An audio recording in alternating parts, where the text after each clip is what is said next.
one. Hello everybody, welcome back to After Hours at Blondie's, where we are chatting with the most gorgeous blonde in all of downtown Vancouver, British Columbia, Canada. Hey girl, welcome. Your most gorgeous blonde twin. Twins. I recently rejoined the twin. I can't take that title. It's not like the other hint. We have found our match, our perfect counterpart. Yeah. Perfect opposite. For Halloween, you should dress up as each other. Oh my goodness. No doubt, right? That'd be good. That would be epic. All right, done deal. Stay tuned, come back for that. So welcome to the podcast. How are you? I'm good. Yeah. Good. This place is so cute, so cozy. I know. We're just having fun over here. You know, we're just chilling, relaxing. Yeah. So let's take it way back, because we obviously know we love you. Now you're playing all over Vancouver. You've got tracks in production. Everything's coming and going, and we see you on Twitch as well. But take us back to kind of the very first time that you realized that you were in love with music. Okay. Music. To the point where you were like, this is something I want to do for my job. Gotcha. Well, I grew up doing, like you were talking about before, we both did musical theater years ago. So I did classical ballet for like 17 years or so, and acting, and I loved that. But I was always into the electronic music scene. I was raised on trance and speed garage from my dad. And eventually when I came back to Canada and moved to Vancouver, I fell immediately kind of into a DJ scene, like the Social Sound crew, and slowly met you guys as well. But it wasn't until we've known her for a while. I don't know if that's a bit, just a bit surprise anymore for anybody coming on this podcast. But Shocker, we've known her for a while. Yeah, the moment when you and I became friends is a funny one. We can talk about that later. Sure, absolutely. The soup. But yeah, I guess it wasn't until the pandemic happened that I started spending time producing. And then my ex at the time bought the vinyl gear that was super, super cool. And like, I guess I just got really into playing around with it when we hosted pre-drinks or after parties or whatever, when we were just hanging out with friends before the pandemic got really bad. And then, all my friends were like, Tessa, why don't you just start DJing already? You're the only one of this crew that doesn't DJ, even though you can DJ. And I was like, no, like I'm an actress and dancer, and like I don't do that. Like I'm different. And then I saw, I think New Year's of 2021. It was the really COVID-y New Year's. Going into 2021. 20 to 21. That makes sense. Yeah. And I saw Jesse and Pika doing a stream on Twitch. And I had known Pika for a few years at that point. And I was like, whoa, I didn't realize that I didn't really know what Twitch was until there was famous artists doing streams during the pandemic. And I was like, that's super cool. Like, I want to do that. And I meant it. And then like 2 days later, maybe January 2nd, after my New Year's hangover had subsided, I was like, actually, I am going to do that. And I dragged out one of my friend's giant tower computers across the room. I had a MacBook that would crash every time I opened more than one program. Like, it was a nightmare, but I did it every day. And I had like a green screen with blooming flowers behind me. Like, there's still videos of evidence of this. Regretfully. But they're there. And you're proud of them. Yeah, for sure. Everyone starts somewhere, and it's really fun to look back on those moments. But that was kind of when I really got into it. And I guess the New Girl name came because all my friends were already DJs. So I'm always going to be the new girl. In the bug. To the scene, That's cool. That's very fun. I want to dial it back a little bit, because part of music production is knowing the music and knowing how to create music and how that all kind of stems. You mentioned that you started to do musical theater in New York and all that sort of thing. Were you doing a lot of musical theory? Did you study music while you were doing musical theater? What was that experience like? I would say I did a bit. Actually, one of my best friend, Sarah Bear, who everybody knows on the channel. She's a music teacher, and she's actually teaching me music theory or expanding my knowledge of music theory. I have perfect or really close to perfect pitch, but I've never really had sheet music to match it to, because I didn't ever really do sheet music. I did musical theater singing and obviously a lot of classical training, a lot of like phonetic courses, so I can like speak phonetic language and write phonetics and stuff, which is also kind of why I got into languages. Wait, what is phonetic? It's basically like writing sentences with sounds rather than letters.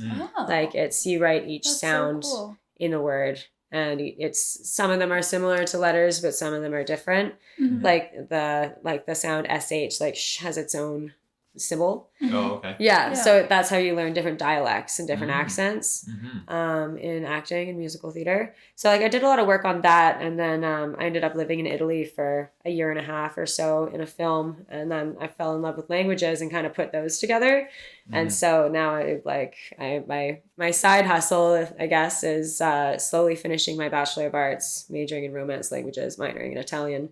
And apparently I speak Spanish with an Italian accent or something. Nice. Yeah. That is unique. Yeah. I don't know if I've heard that before. That's very cool. So it sounds like you kind of lived in a couple different places, Italy being one of them. Where did you actually grow up? I grew up in Kelowna. Yeah. And then when I turned 16, I moved to Victoria on my own and finished high school living on my own, grade 11 and 12. And then I moved to Saskatchewan and drove heavy machinery building highways to save money to go to live in New York City. You look like a highway builder. Right? I got my biceps. They're coming. What I pegged you as, but hey. There's some funny stories. It was like 7 days a week, 12 hours a day on a crew of like 30 guys. Yeah. And that is wild. I remember like my truck got stuck in, this is a side story, but I remember like my truck got stuck in the mud once, and like this stuff is so big. I'm like 100 pounds, and I'm under my truck just trying to like connect this chain to my truck so that something can pull me out of the mud. And I'm like, the winch. Just the chain link. I'm like, oh my gosh, it was ridiculous experience. Wild. But I was already accepted into a really prestigious acting school in New York City, and it costed like a lot of money to go. Yeah. Also, living in Midtown Manhattan is really expensive. Yeah, most expensive place to live. So I banked up 4 months of doing that, and then I moved to New York, and then I moved to LA a year later because I got accepted into second year. They cut half the students in that program, and they also have a campus in LA. And I was kind of overwhelmed by the busyness of New York City all the time. So I moved to LA, and I ended up living there for 3.5 years. And then I moved to Italy and traveled Europe by myself for about 6 months. And then I ended up in Vancouver. Oh, goodness. So you spent the most part of your younger 20s not here in Canada. Pretty much, which is cool. Yeah, about 6 years or so I wasn't in Canada. Yeah, that's very cool. Yeah. And so what brought you back to Vancouver after all that? Seeing pretty much every single major city and living in them. Yeah. Why choose Vancouver then? Vancouver was kind of always the place to go from my hometown. Like when you go to university and stuff, you either go to like Vancouver or Victoria, pretty much Kamloops maybe, but it's kind of like the go-to city. So I had a lot of friends that had lived here. I didn't know anybody moving here when I did, but I think I just had I had some good experiences here doing like ballet programs in the past, and to be honest, I was pretty out of money by the time I got back here from traveling Europe by myself for like 6 months. I think I used my last like $1,000 to just get back to Kelowna, and then it was Christmas time, and it was like what to do. Oh, and my family had a condo here that nobody really used because they're like some of my family members are lawyers, so they have to come down to Vancouver back and forth quite a bit. Oh, cool. Okay. So I had the opportunity to just kind of try it out and like live there for a little bit until I got on my feet and figured it out. Nice. Very cool. Yeah, but so glad I did. I've never found friends faster in any other city. That's amazing. Than I did here. Yeah, I always say to people who come to Vancouver, it's like because you either have one of two experiences. You either come to Vancouver and you don't meet the right people, and then you think it's very cliquey, which it is. But if you just meet one or two of the right people, it just opens you up to this whole different world of Vancouver that's, I mean, I don't want to call it an underground world, but sure, you can call it that. Yeah. And it's not even just the music scene, but it's like definitely revolves around the underground music and festival scene. Like you just meet those right people, and then that suddenly branches you off into like meeting a ton of other people that are very like open and similar that kind of avoid all the stuff that Vancouver is kind of known for on the mainstream. And if you get lucky, just meet that one or two people that gets you into that door, and now you're just like, whoa, everybody's so cool here. Totally. You know what I mean? It's like, it's also, I think, helpful that I came here still pursuing acting. Like I was on a few different Netflix shows here when I first got here, and like because my friend group was in the music scene, and I wasn't really trying to like get ahead in that industry or like that art. I kind of just like sunk in as like the cheerleader for all my friends on the sidelines, and that was like what I did for fun. The genuine friend. You're not trying to get something out of exactly. Them. And like not to say like networking is a really valuable thing to have, to find people that are in your scene, but it's also just nice to have those, like, almost looking back, it's like when you have like high school friends, you know, it's like you're looking back on a different era of your life, and like those people are still in your life. It's kind of cool. Absolutely. They continue and now support you. Now we're all in the same thing, which is just like a happy accident. That's such a good feeling it always feels like every time we go out, it's just like everybody you know that's there is a DJ to watch a DJ. And then you all rinse repeat to the next one. Everybody else goes and sees the next DJ. We're all DJs. Who's up next? Who's on next? All right, let's go here, and then the vault's over there. And gotta go to Gorgamish for that. Totally. Just a little revolving door. If you want to make the networking circuit, there's no shortage of opportunities to just hang out with friends. And Friday stream to Village to Vault to Gorgamish. That is the path. That's the path. It's like, it's wound down in the journey. There's like I know Nightcraft is usually on that path with me on Friday nights. You just find your gang, you find your people, and you go, right? Totally. That's very fun.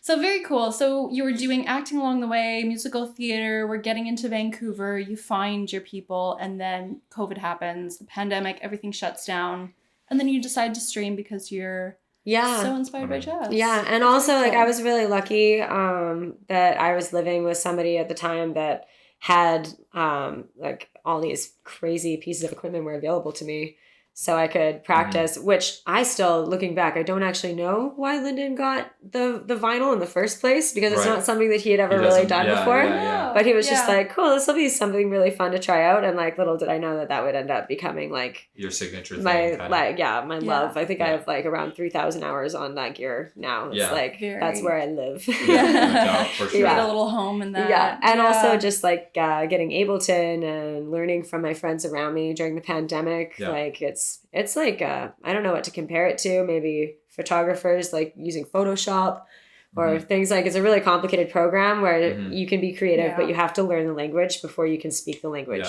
and express yourself. Definitely. It's a very steep initial learning curve with both of those, and then once you get past that point, it starts to make more sense. But it's because they're so I mean, I've only skimmed the surface of like the surface of the surface on Ableton, but I know Photoshop.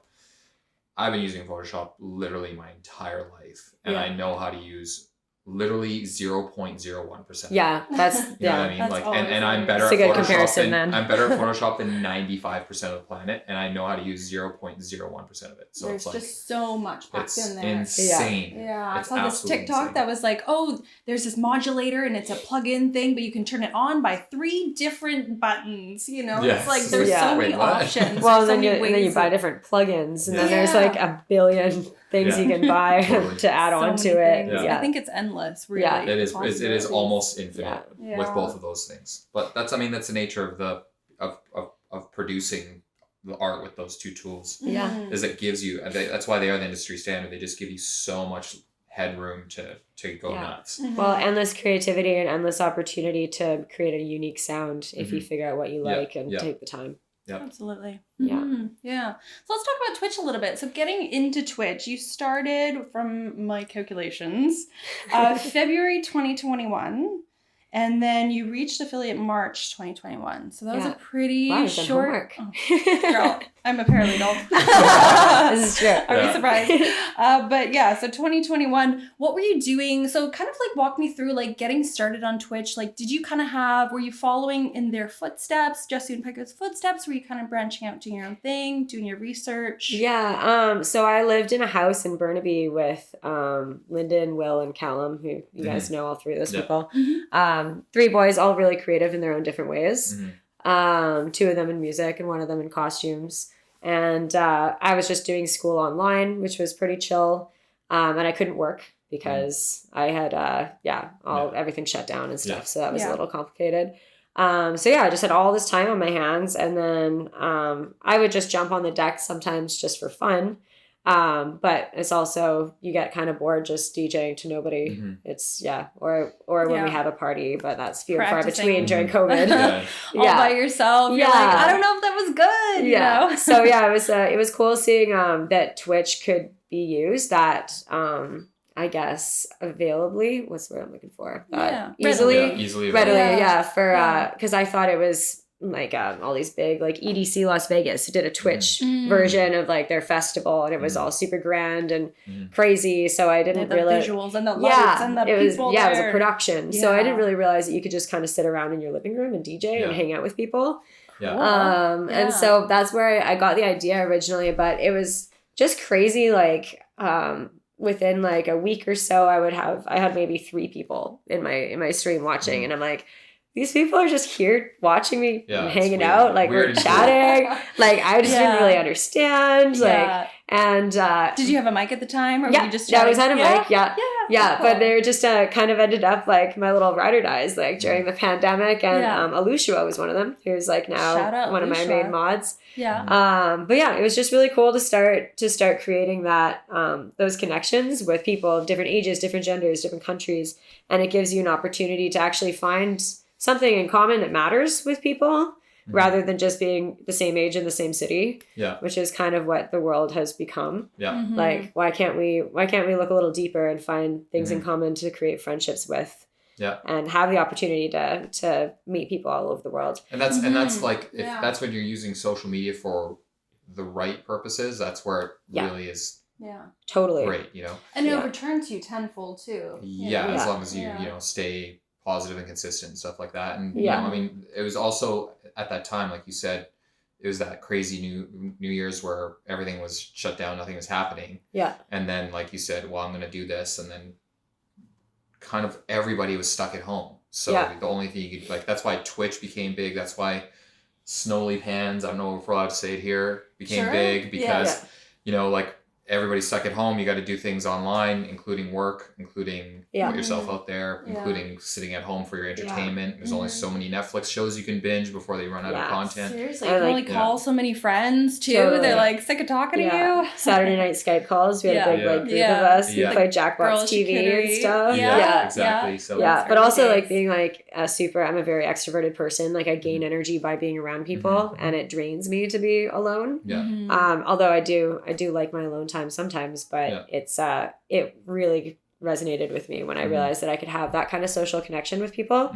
And then I remember sometimes there'd be no one it'd be like 10 minutes in, no one would be in there, like no viewers. And I would send a message in the group chat of like my 8 closest friends, like Danny Phantom and Sarah Bear and people, and I'd be like, guys, can you come watch my stream? So then like 4 of them would show up, and it was just like nice to have someone to talk to, because I would just get bored DJing by myself. But I think like also like back then I had no intention of really becoming a music producer. I kind of played around with Ableton just because it was like an adult video game. And I wanted to make music, but I didn't really have an intention of putting music out. And I also didn't even have an intention of playing live at all. I didn't think that would be something that I would want to do. And then I think it became really cool when, say, like Civs put out a new track, and then like somebody else in the city would put out a new track, and I would tag them like in my story being like streaming tonight, and I'm going to like promote all these awesome people that have new tracks out. And I was just excited to be able to help share like the local talented friends that we have's music to the world. I remember the first time I tagged Sivs, I think I put SIVS, and she texted me back. She's like, "Who's Sivs?" No, it was really cool. And then I think it was Rumpus sent me an unreleased track. It was the first one I got, and he's like, "Oh, like I see what you've been doing. Like here, like you can play this before it comes out." And I was like, what? I was like, you're gonna let me play your song before it comes out? And I was like, I get to be you made this song, and you're letting me be the first person to share it with everybody. Like I thought that was so cool. And so then it just like motivated me so much. Like I reached out to Eleganto in Spain. I reached out to like a lot of different DJs worldwide, being like, hey, like if you want to send me unreleased promos, let me know what information about the song you want, like kept quiet. Like if you wanted me to call it ID or whatever, I can. But like let me promote it in this city and like on Twitch and stuff. Absolutely. And a lot of people got back to me and started doing that. So I felt like I was I felt like I was like the little like super spy with all the unreleased music, and that was really fun too. And then people could come to you and be like, "Oh, what are we gonna hear tonight?" And that keep people coming back. And what I didn't realize too is like later, like maybe a year later, when I first put out my first track, all of a sudden people are like, "Oh, like New Girl's been promoting my stuff forever." Like, "Oh, like she has a track out," and then they want to promote your stuff. So it's like I kind of started without thinking about it, giving back before taking, I guess, in the industry, whereas most people are like, I'm a DJ, book me, blah, blah, blah. And which can be great if you're super talented. I hope that they do get booked, and then find a way to give back later. But it's really cool to start off by like being the person coming in and supporting the industry rather than just immediately expecting support. 100%. Yeah. That's a really quick, turnaround. And I think you're really doing some really good things from the start is, promoting other people, collaboration early on. I think that's great. And then you became partner in November 2021. So that was a huge jump in such a short period of time. I feel like you were, from what I saw. I think it's clear. Hands are hard. Yeah, we were, I saw you promoting other people, and you were also including other people in your streams. You were collaborating, you were having people over and everything like that. Was there anything else that you were kind of doing that really, when you look back, you're like, oh wow, that really helped my channel grow really quickly to the point that it did? I think, let me think about it. I think collabs were a big part of it. Like hosting, I think the first Halloween that I did, I think it was like me, Mazu, H2O, Sheen Sayer. There was like a big crew of people that came over for that. So like us all just promoting the stream and then doing big group things like that. Other people hosting me on their stream in return. And then, I guess just posting all the time. Like I like to post every day that when I'm going live. And for the people who follow my socials really closely, it's probably annoying and redundant, but there's always new people that are coming into the community. Yeah. And I think it's always important to just like let them know what you're doing.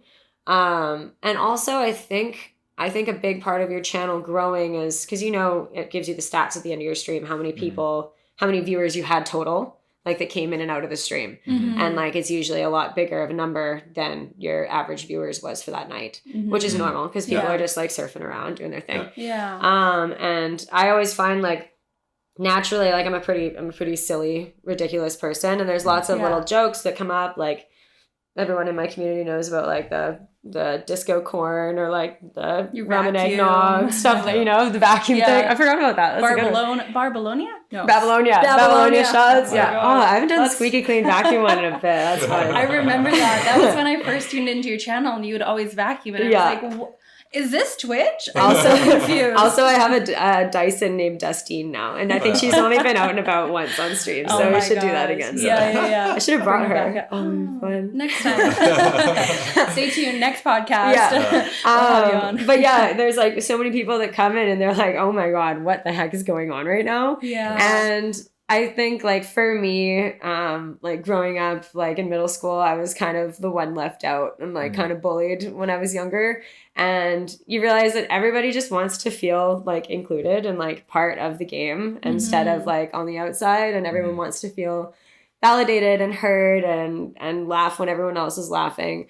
And like, that's what it is to build a community. So like, I always take the time to give like a little nutshell explanation of the joke before it happens, so that people are like, what's going on? And then like, now they feel like they're a part of it because they are a part of it. And then usually there'll be like another little thing that'll be added on to it that's funny, that goes down in history of the New Girl channel lore. So it's like, it's nice that when people come through and they have an experience like that, where they feel like included and good about themselves, and they feel like you, so what I'm looking for, like when you acknowledged. That's what I'm looking for. They feel acknowledged. A lot of those people that would normally come through your stream for 15 minutes and then peace out, now they're feeling like a part of your community. And like, that's how you get people. This is my almost family or friend or somebody. Yeah, totally. Because like no matter like how old you are, gender you are, or even how good at DJing music you are, it's like those are all things that contribute depending on the demographic that your audience is. But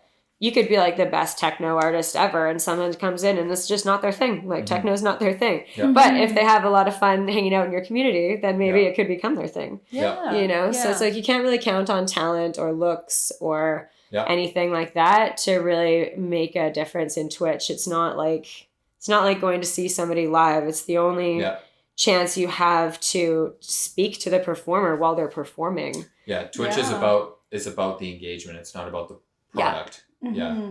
Very it's 100% much so. about the Yeah, that's really interesting. I don't think there's another avenue, unless you would say theater, for example, where you can have that kind of one-on-one interaction. Yeah, if you like break the fourth wall kind of a thing. Yeah. But at the same time, it's not a personalized interaction.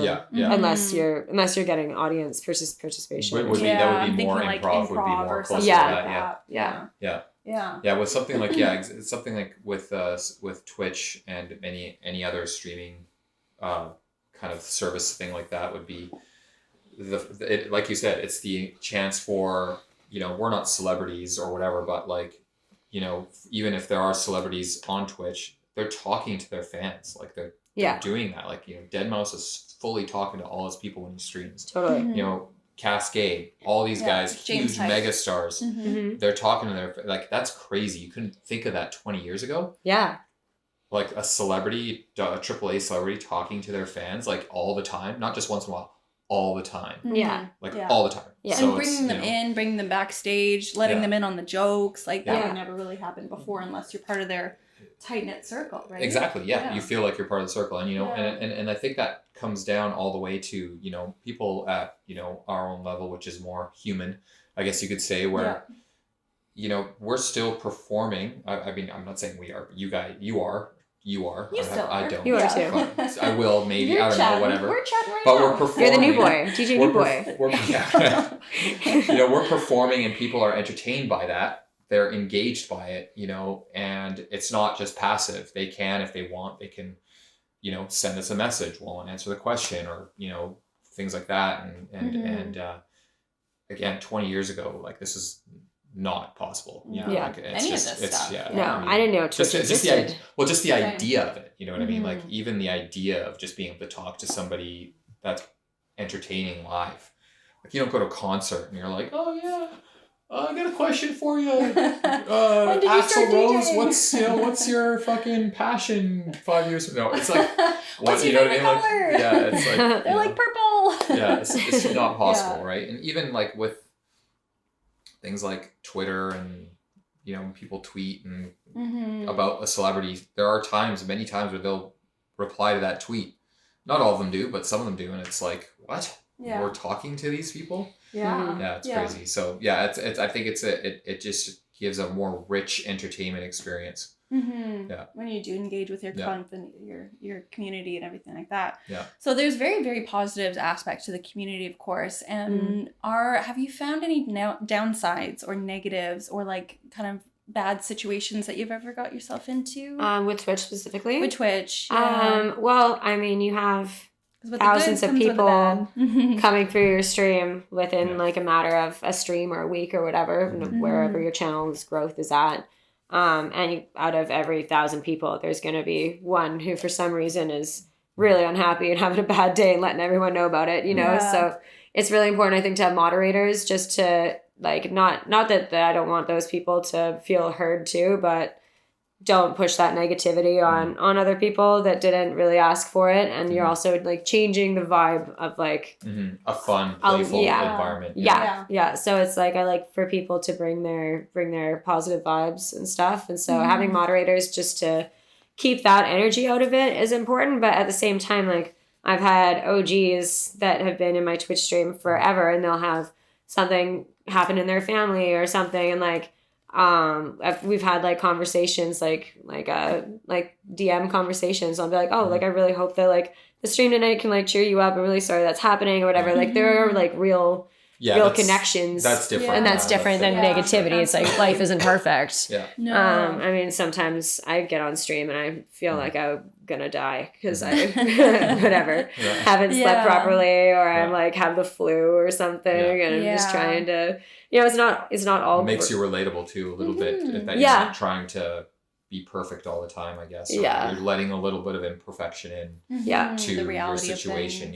Yeah, totally. Yeah. So I guess that's the main thing. Also, like, there's always going to be like weird people in life that just try to get your personal information and things, or create like fake accounts in your name, things like that. But I think moderators are pretty good at dealing with a lot of that stuff. If you have a good team. Yeah, I mean, when you're dealing with thousands of people, just, you gotta have even if 1% of the population is a psychopath, if you've got 2,000 people in your chat, the odds are one of them is going to be a weirdo. Yeah, but same as if you work as a grocery store clerk. It's literally a universal truth. Yeah. So So just because you're able to reach more people at the same time, the chances that somebody's going to be in there that's weird is higher. So definitely. Like you said, the moderators, that's what they're there for, and they can keep an eye out. We got great moderators. I've also like found like one thing that Twitch has really helped me gain as a skill in life too is like we were talking about, when you show up when you really don't want to, like when you're sick, or I don't know, I'll wake up at like 8:30 and I'm on the couch and it's pitch black in my apartment, and I'm like, oh my gosh, I have to be a fun person in a half an hour, and like I have to put on makeup, and like it's just like the last thing you want to do.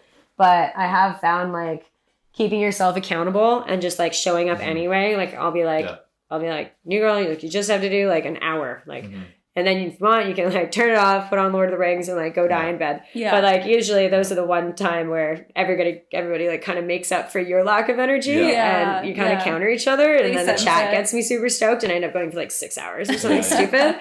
But like I feel like as soon as I don't show up for a stream, just because I don't feel like it, now like I've lowered the bar here. So now every time I feel that bad, I'm allowed to not show up in my mind, and that's something that I can't stop once it's in motion. Yes. And I've found that with like other things in my life a lot, like going to the gym. Growing up. Yeah, totally. So that's where I'm at right now. I'd be like, oh, I can't go to the gym, too busy. I've been to the gym once in 3 years. Yeah. Oh, no. Well, then it might not be the right thing that you're trying to hold yourself accountable for. To like maybe there's something else that you might enjoy a little. I mean, at least streaming like 90% of the time I love it. Gym, I don't think you love 90% of the time. I've never liked going to the gym. So you might be setting yourself up for failure on that one. Oh, girl, you guys have some facts over here. Yeah. Well, midlife crisis, is it? This beauty doesn't happen by accident. Mind you, I'm not helping. I got invited to a golf simulation the other day with Mazen. I could never go to anything like that. So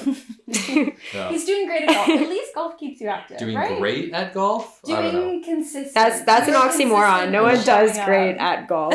I've heard that. Golf is about at great. Wait, no, that doesn't work. You're doing golf. Yeah, I'm doing golf. Doing golf. He golfs. You're doing golf great. He partakes. Sweetie.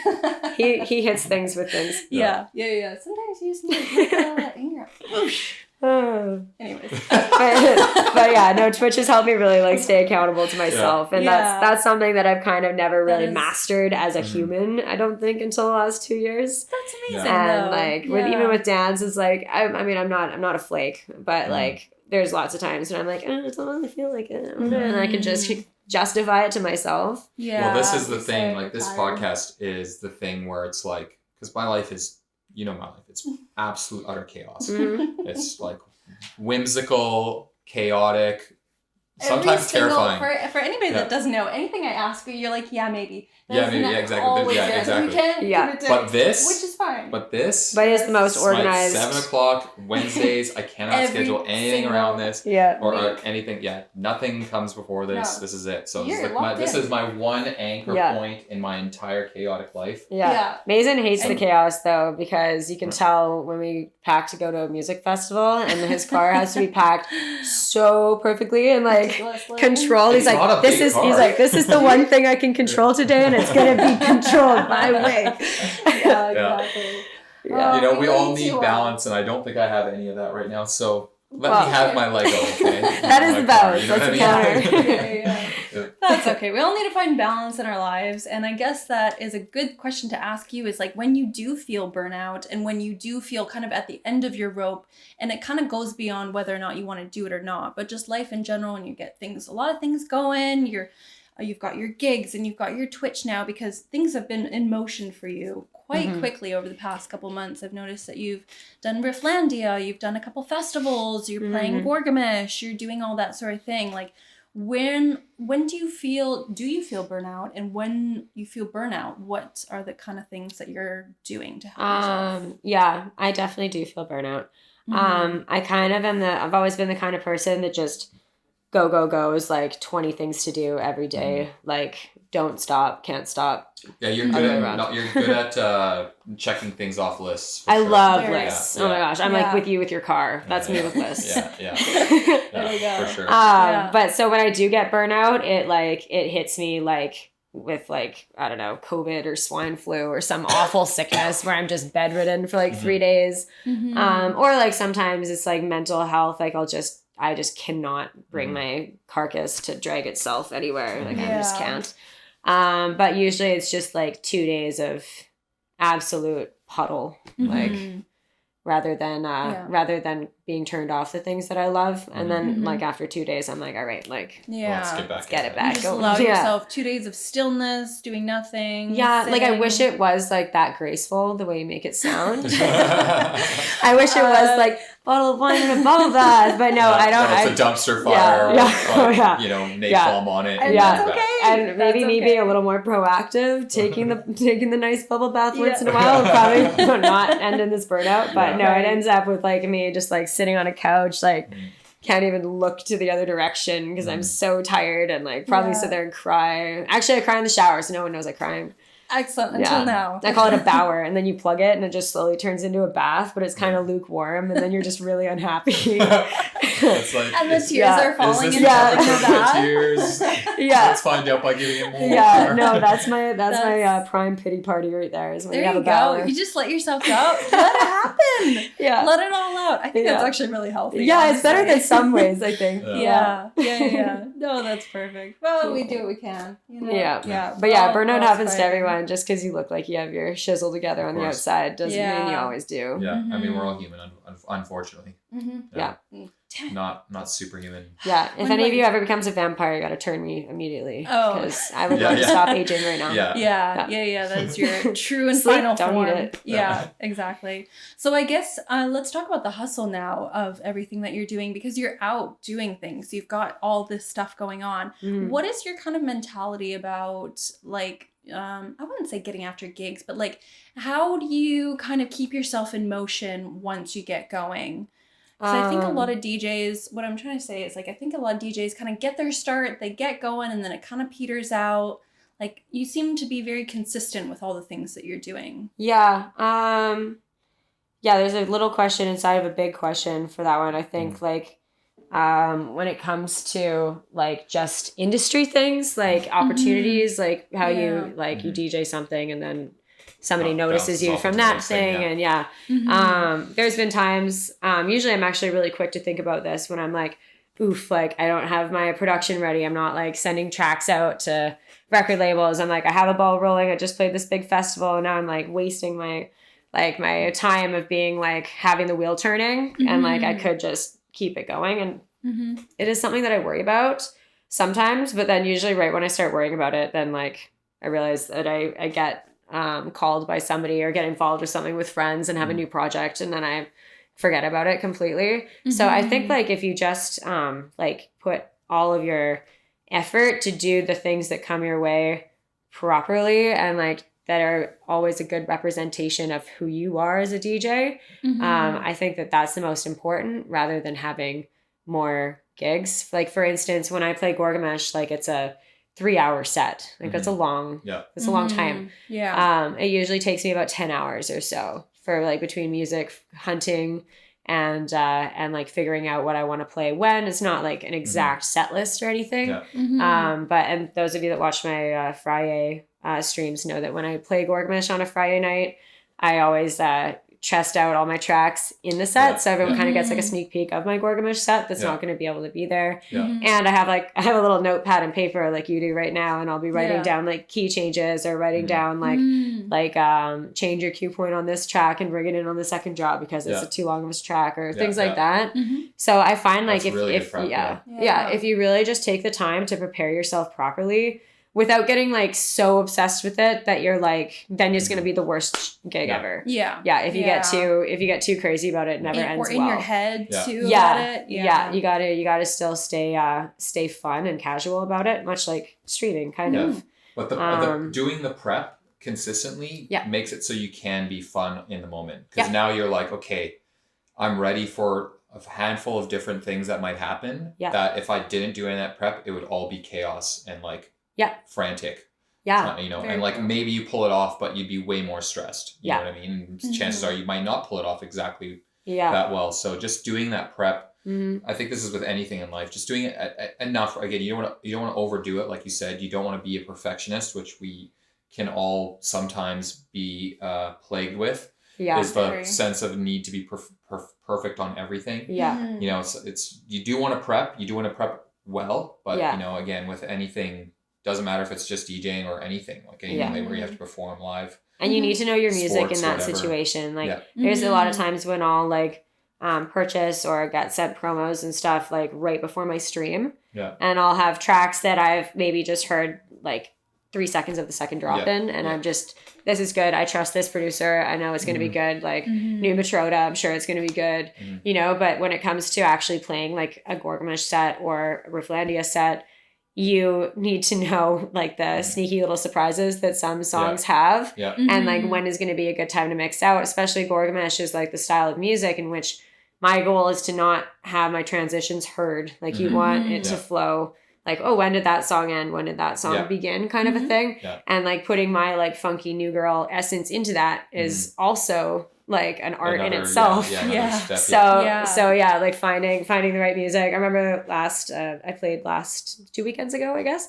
And I was sitting up at my counter with my headphones on, so deep in SoundCloud. Like, you know, when you're like 80 layers deep and like this artist picks into that pick into and 1,000 tabs open. And I found this one track and I was like, oh my God, I like took my headphones off and I had to like run around, do like a little zoomies like around my living room, like and then I like listened to it again and I was like, oh my God, just so excited. And then I sent like a Snapchat, I think, to Nightcraft and a couple other DJ friends, Stunned, and I was like, guys, this song, and I'm like freaking out, and I was like, you know what? Can't even tell you the name of the song. Gotta hear it. I'm not gonna wreck it for you. You gotta come. No spoilers. So like those moments are the moments when you're like nailed it. Like, you know, I was able to use somebody else's art to like communicate me and like the environment too. And then on top of that, then like your audience is going to tell you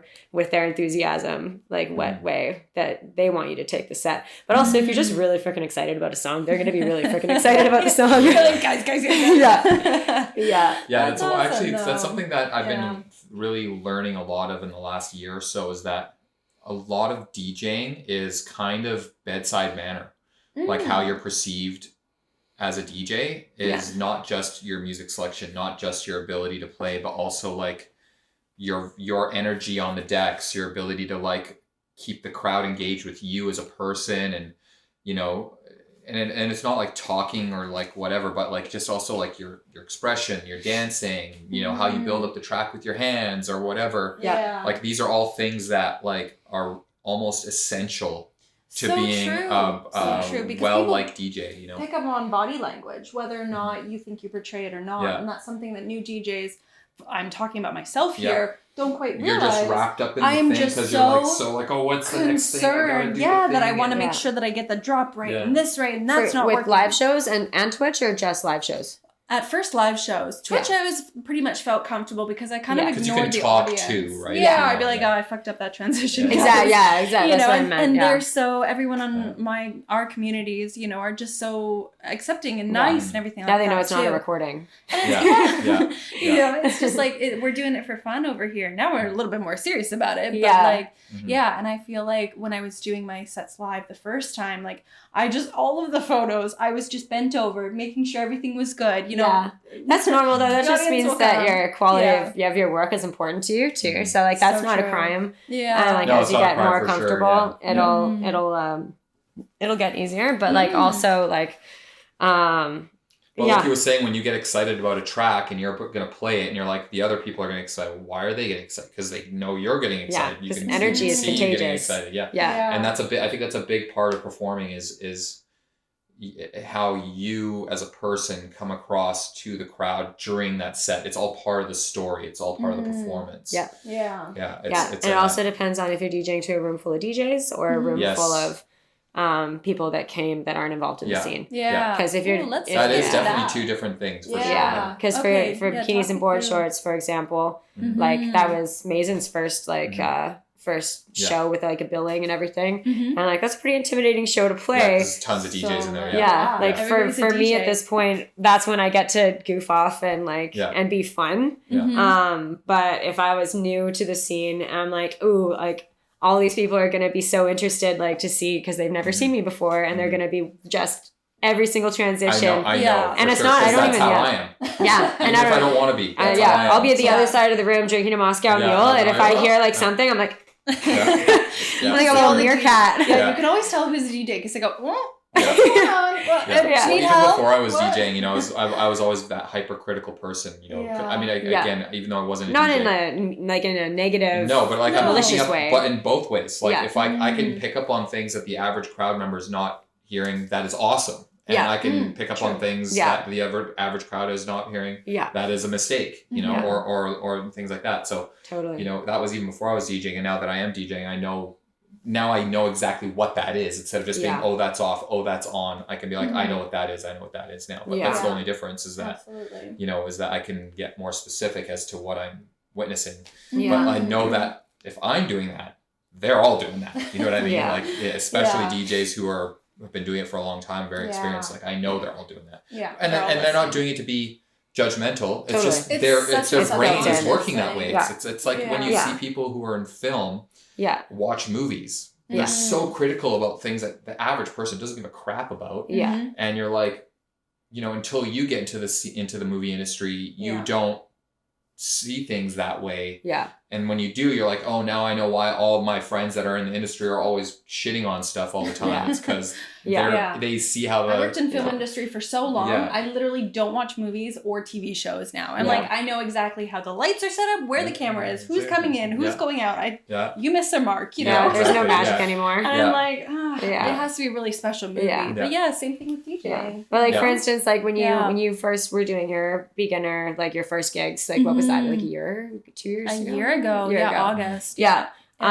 Like if I can't remember that like any situation, but say hypothetically, like if I like was like that mix was a little bit off or something, but you were just freaking like headbanging, having the best time, I'd be like sick. And so is the crowd too. That perfection will come. She really likes what she's doing. People can pick up on that so much. And like one thing that I've learned too about DJing is like the perfectionist part of me, I guess, like the classical ballet dancer version of my DJ persona is it's like you're choosing all of your favorite songs.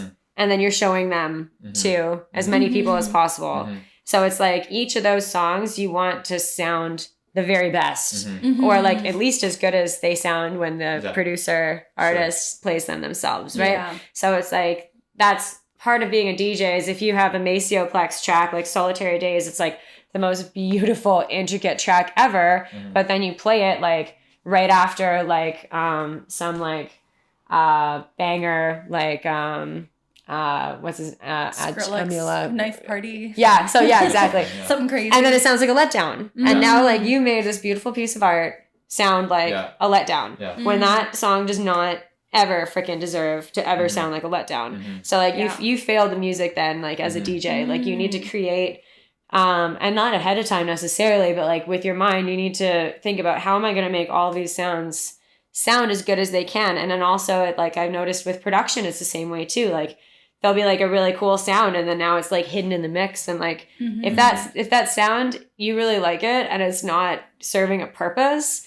then like get rid of it, get it out of the mix because that's not fair to the sound. You're hurting the sound's feelings, you know. Give it a better platform. He deserves to be heard. Yeah. He just wants to be listened to. So that's kind of how I think about sounds and songs now as well. Yeah, definitely, and especially moving into your production too. So you put out your first production. I didn't write down the notes. The years, but your first one that came out, maybe I'm wrong about this, but you've got 3 songs, Hollywood, Eyes Closed, and you've got a remix. Yeah, Eyes Closed was the first one to come out. Still probably my favorite of my released tracks. Yeah. Hollywood was kind of more of just like a for fun one. I sampled Joe Pesci's voice in a YouTube interview.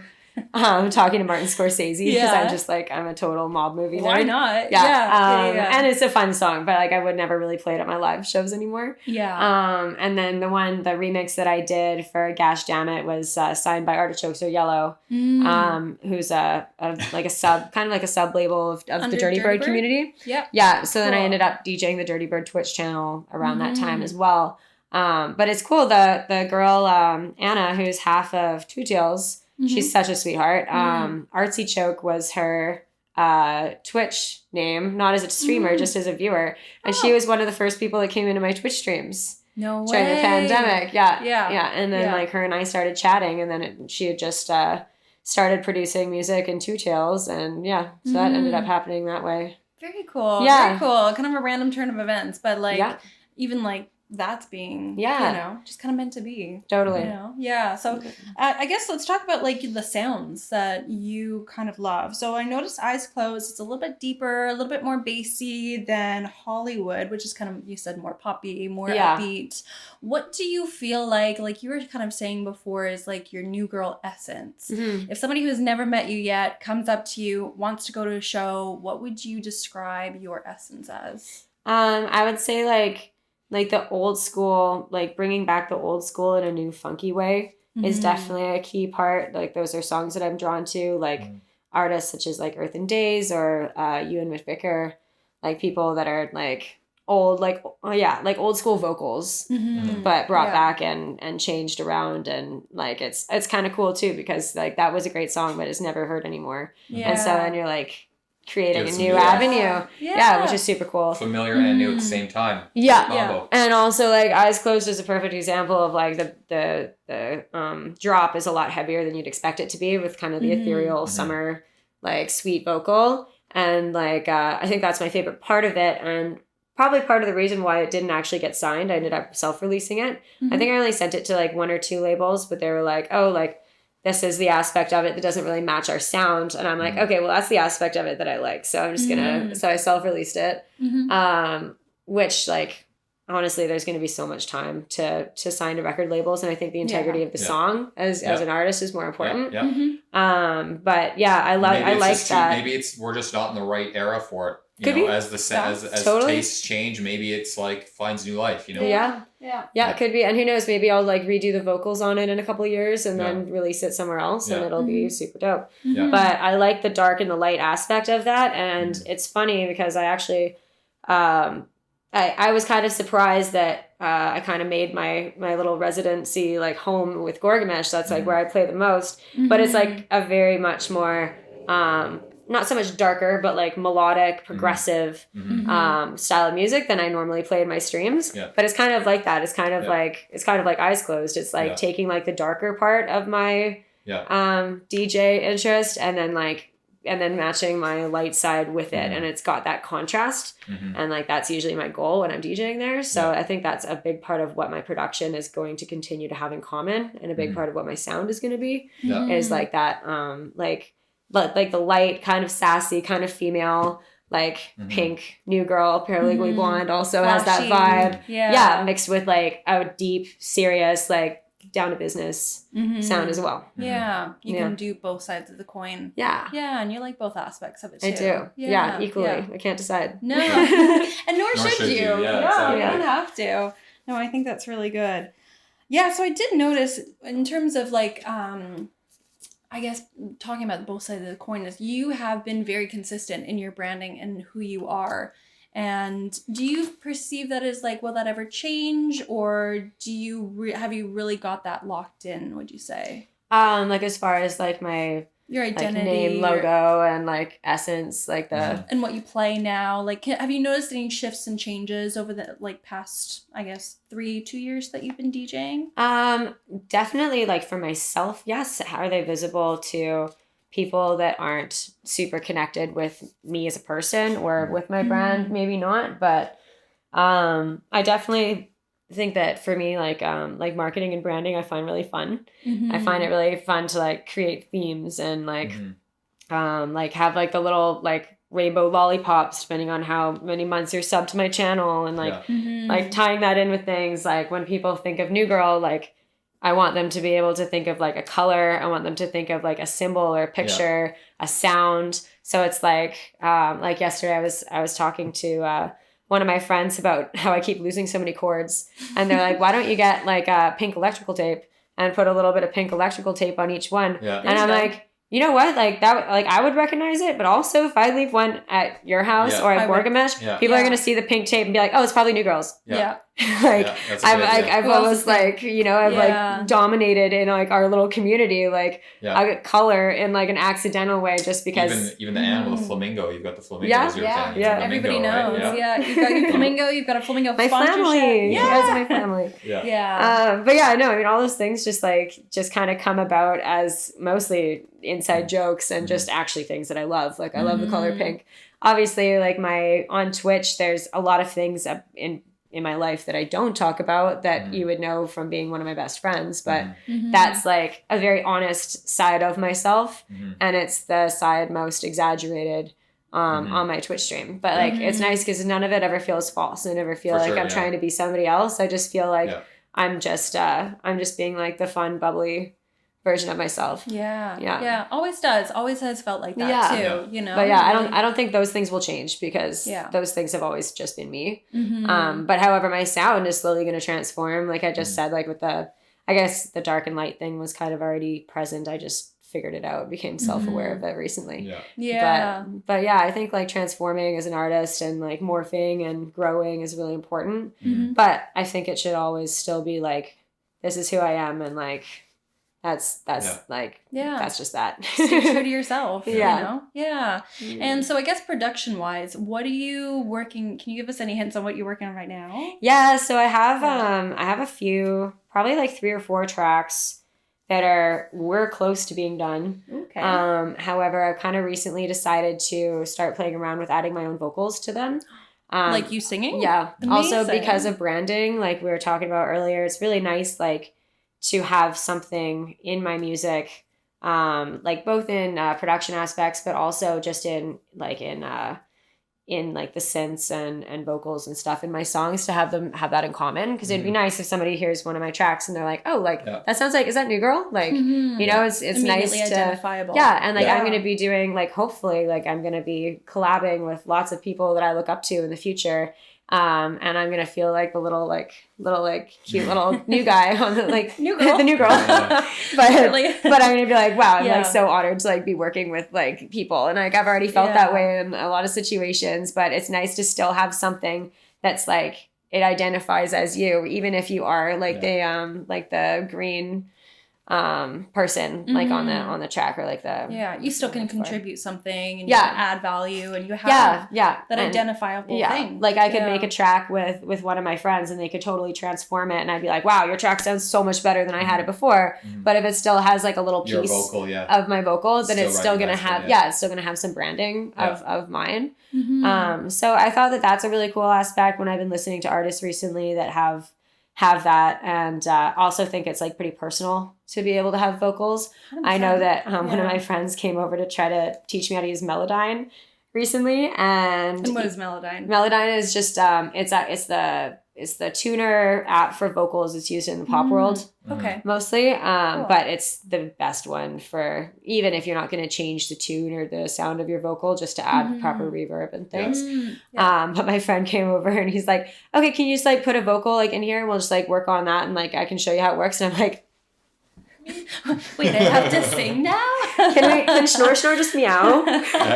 It's like, oh, wait, I actually have to do the thing I said I want to do. Which is weird. So I can dance in front of people, I can like talk, I can DJ, but for some reason singing is like the thing that you get all this training on too. Like, I know. Maybe it's trauma. PTS musical theater. I mean, just to reinforce your point, like my favorite producers are Disclosure and Zoo. And like they do their own vocals on their tracks most of the time. And it's like you can recognize, especially with Disclosure, like a good Disclosure song, you can hear literally a bar and be like, that's a Disclosure song. You know I mean, they have other aspects of their song that are like, there's probably 8 different things that are like, that's Disclosure. You could hear a kick, you'd be like, Disclosure. Disclosure, exactly. But that's the idea. That's the idea, exactly. And it's that level of branding, like again, even on remixes, I could hear a track and I'm like, is that Disclosure on there? Or you know what I mean? And then I'll see it and it's like,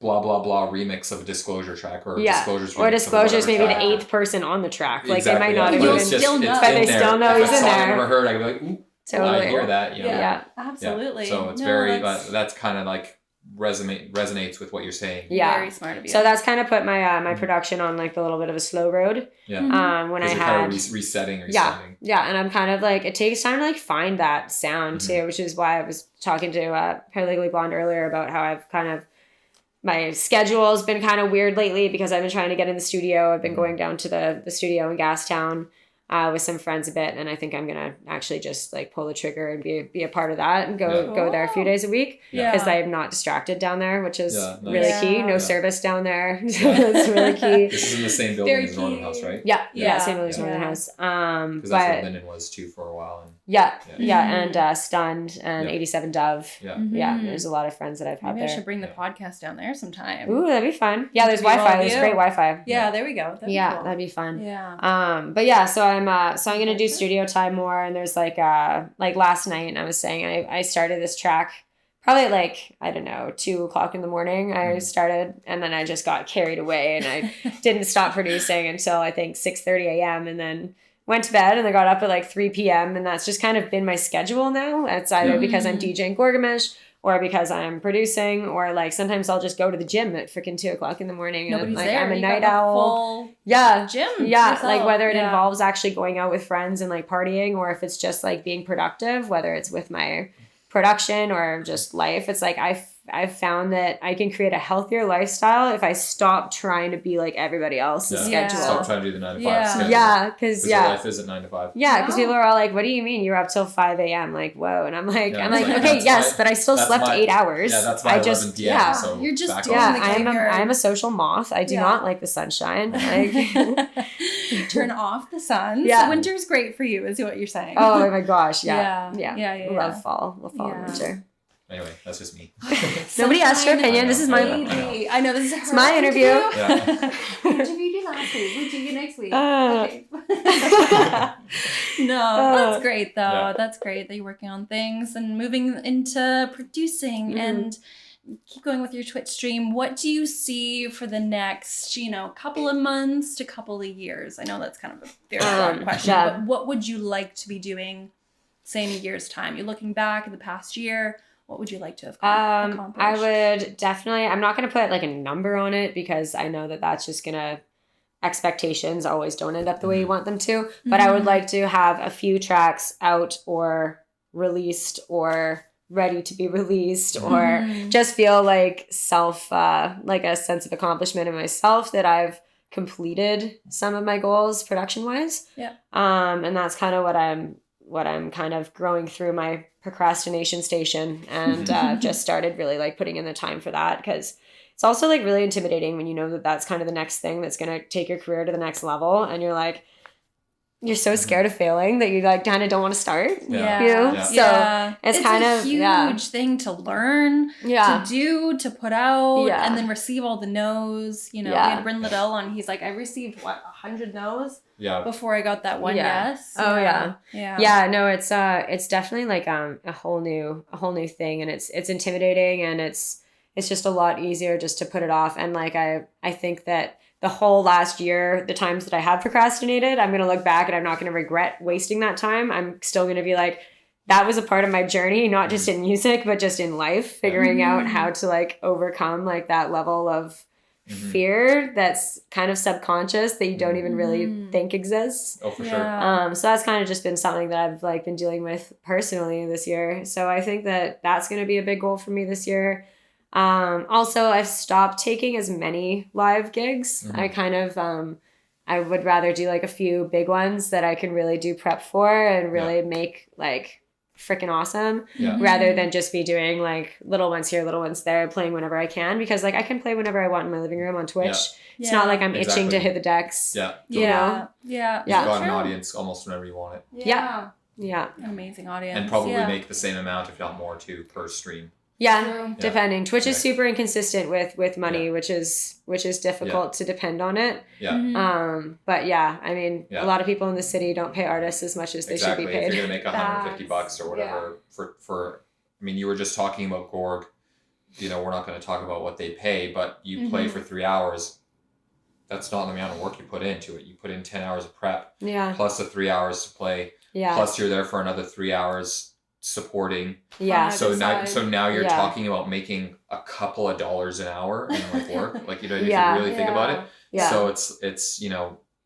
And like it's also a bigger problem too, because like a lot of these places are really cool and have a good vibe because there's not as many people there and it's a smaller club. So if you can only sell so many tickets, then like how are you able to pay your DJs more and more and more unless you raise ticket sales? Like it's a pretty toxic cycle in the city, and like it's getting better. But everything's getting better. But like it's not there yet, but it's definitely way better. It's heading in the right direction. And also like certain places when you become like part of the family too, it's like at the end of the day, like it's not always about the money, but at the same time, you don't want to be like, this is my rate, and then people are gonna book people with lower rates because they're cheaper to have playing, and then so much talent in the city, and then no one's gonna make more money. It's like you can't be playing for free because it's hurts all the other DJs that don't want to play for free. If nobody played for free, then you would have to pay them a regular wage. So and I mean, we've talked about it here. It's like many times. You know, if your bartender calls in sick, not a big deal. GM calls in sick, not a big deal. Coach check calls in sick, not a big deal. A lot of those people get paid more that night than the DJ will. If the DJ doesn't play music or does it really poorly, your business is empty. Bad night. Empty. Bad night. So, you know, it's the proportion of what you bring in versus what you're getting paid just seems very lopsided for sure. Very lopsided. And I know a lot of that. I know Vancouver's expensive. The venues are expensive. The bills, the taxes, everything. I get it. But I mean, you do have to realize how much contribution that club is empty if the DJ sucks or it doesn't show up. Club is empty. So true. Your bar is making no money if the DJ sucks or doesn't show up. So. I think that's definitely having a very large focus on, you know, the club culture right now is a lot more focused on the bottle service and all the clubbing and the whole club atmosphere. And I think slowly shifting that to the artist performance, which I feel like Celebrity's doing really well right now. Celebrities always have tried to skirt the line between underground and mainstream as successfully as possible. And they can only do that because it is a blueprint venue, and if they lose money on a big artist or whatever, it's not going to put them under. Also, it gets tough too because like in our scene, there's like a lot of the industry people aren't trying to like go out like college kids and get absolutely hammered. Exactly. So the bars aren't making a ton of money. Like I'll go out and I'll probably have maybe like a double screwdriver and Yeah. like a couple shots like with you guys or whatever. Yeah. But I'm not going out.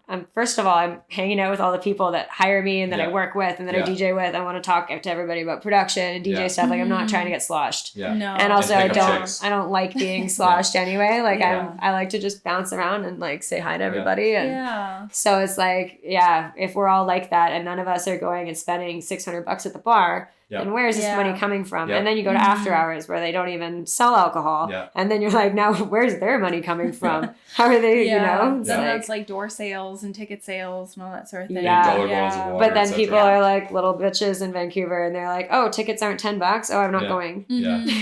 Yeah, for sure. It's a weird cycle we're in, and I don't know what's gonna break first. Well, I mean, it's again, there's room for improvement there for sure. You know, I the point I'm just trying to make is that the proportionate amount of money that a DJ brings in for what they get paid is not proportional. It's all gotta like come up together. It does. Very true. Yeah, it is the business, you know, and at the end of the day, these venues do want to make as much money as possible. So if they can price down DJs, they will. You know, if that's where they're going to make a huge margin on profit. You have to either have a manager, you have to be able to have those conversations with people. And I hate it. I hate talking about business stuff, especially when it's friends hiring you. Yeah, it's like that's a sensitive you're like, topic. this is my rate, but like I want to do your show because but like I really want to be here. And then like as a new DJ, you're like, well, I have to play for free. You know, so it's like, okay, well then I am undercutting other DJs because I am playing for free. It's like, oh. Sorry, you have to apologize to somebody somewhere. But also if people respect you and your art, they're also going to understand too. They will. You know, I feel like I've had friends be more respectful of like asking for if I want a fee or anything like that over like businesses. Being like, oh, you'll play for free because of whatever situations that's going on. Whereas friends would be like, oh, well, like I want to pay you for your time or effort, you know. Oh, that makes me angry. Right? I'm like, no one should ask you to play for free. No, but it's happened. It's there. We've done it. You know, you have to do it. So anyways, on that lovely note, last thing I want to ask you about, and I guess this is you're running a DJ course, and I want for you to tell people about it on the internet so they can find you. I'm sure everybody here knows Wes Please, super, super amazing DJ, producer, lots of like funky vibes, funky house vibes. He's also like super involved in the Shambhala scene. Like I've threw down wicked Fractal Force. That's the last 2 years that I play in my starting soon all the time. But he's from, I knew him from my hometown, from Kelowna. And when he moved out here recently, we started chatting and he was talking to me about the course and wanted to bring some Twitch aspects into it. And so the last semester that he did, I think I did the last 2 to 4 weeks or something of it. And I first talked about basically what I told you about how like Twitch is like a way to give back into the industry before you're really getting started. Because the first 8 weeks is you have to have your own gear at home, and it's basically like a FaceTime classes, and everyone's DJing on their own gear and like learning that way. And then after that I kind of go into like why Twitch is like, if it's for you, like will this help you even if you don't want to be a streamer? It's also a really nice way to practice, but still not be like bored because there's people hanging out with you and you can make money. And then the next 2 weeks after that is basically just like full PowerPoints that I've made about like the tech stuff, what you need, what equipment you need, like all these things that I spent hundreds of hours watching YouTube to figure out. I'm like giving like the little snakes and ladders shortcuts to figuring it out faster. Which is, that was my university, you know? I wish I had that when I was learning all these things, because I pretty much out-teched all of my guy friends within like a month. And they were like, I don't know how to fix that problem. Like especially you're on rain gear. You're on different gear than the Pioneer stuff too. Yeah. And then there's also just like all the lights in my house are programmed to like react with a third-party app, so everyone control the lights in my house. It's actually really funny when I have like the strobe, like where all the lights go off and the strobe goes off, and it's like 500 channel points. But the lights in my bathroom are also connected. So if I like run off to go pee, and I'm like sitting there like going pee, like, and then all of a sudden the bathroom lights go off, and I'm like, rave in the bathroom. Except no strobe. It's just black. It's just black. Yeah. More rave. Yeah, more rave would be you gotta nice. have a nightlight in there somewhere. Yeah. Just kidding. Yeah. But yeah, just those things, and like all, even just like having your latest follower, latest sub, like all those things, connecting all those apps together, and like having a computer that can handle it, because my MacBook definitely couldn't when I first started. So like, tell me about it. Yeah, like how to like add like good $1,500 options to go get a new computer instead of going and spending $3,000 on a Mac and then it doesn't work. And like, I've seen it all. Oh, I spent $3,000, just wasn't on a Mac either. But it is white. Okay. I got a new computer. Yeah. Chat. We all got new computers. That's why we're looking at each other. Mine is. Yeah, that's an amazing course, though. That seems like it really boils it down. It really gives somebody like a really good head start into getting started on Twitch. And also, I feel like that's really interesting too, because like if more people on Twitch, more eyeballs on Twitch, more people flood to Twitch because there's more availability, there's more music, there's more community members there, and you're giving back into it too. And I think that Twitch is Twitch music, the portion of it is so small, and it's quite underdeveloped in my opinion. Well, and also like for me, like I'll be lifetime Twitch vibes myself, but a lot of new people starting out, there's going to be like other platforms that are maybe just going to be solely music and stuff. Like all of these things to learn are interchangeable with different platforms, depending on what you want to do, depending on like as an influencer, what platform is your most useful for what you're trying to sell, or the product that you're trying to provide, or service you're trying to provide. So it's a 12-week program though. There's on my Discord, there's a little channel for it, and you can get all the info. We'll set up like for each person, we set up a little video call with Wes or I to just kind of get a nutshell of like your goals as a DJ, and like make sure that you're gonna actually get what you want out of the course before you get started. So it's kind of nice. It's like pretty personal, and it's cool to like get to know the other people in the class too, because then you have like supporters right away. And some of these people like one of them that I know is the one that booked me for the next show that I'm doing at the Biltmore, opening for Case of the Mondays. Like it was actually in the course, but he's going at it from like an agency perspective. Like he's starting an event company and just wants to kind of like DJ to understand the industry more, whatever. So it's cool. Like you make really good connections with other people in like all different parts of the industry. And I think this program is like only probably going to get bigger. Kind of like Cosmic Academy back in the day. I mean, that's a totally different like level. That's a university course technically, but yeah, it's maybe like, it'll get there. Yeah, who knows? Yeah. The possibilities are endless. It's it's just like a really nice feel good with your friends. Kind of like, don't be afraid to ask like stupid questions, because there's no stupid questions. Like it's that kind of a vibe. Yeah. And what I know from you is you are one of the most helpful, kindest, most generous, giving person. And I truly have felt that since day one too, of like you welcoming everybody in, you want everybody to feel included, and you just got a heart of gold, and I appreciate you. A heart of blonde. A heart of blonde. The blondies. We gotta stick together. Heart of blonde. I think that should be a track name. Yeah, for sure. Want to do a collab? Yeah. Actually, okay. After this, we gotta go. That's it. Show's over.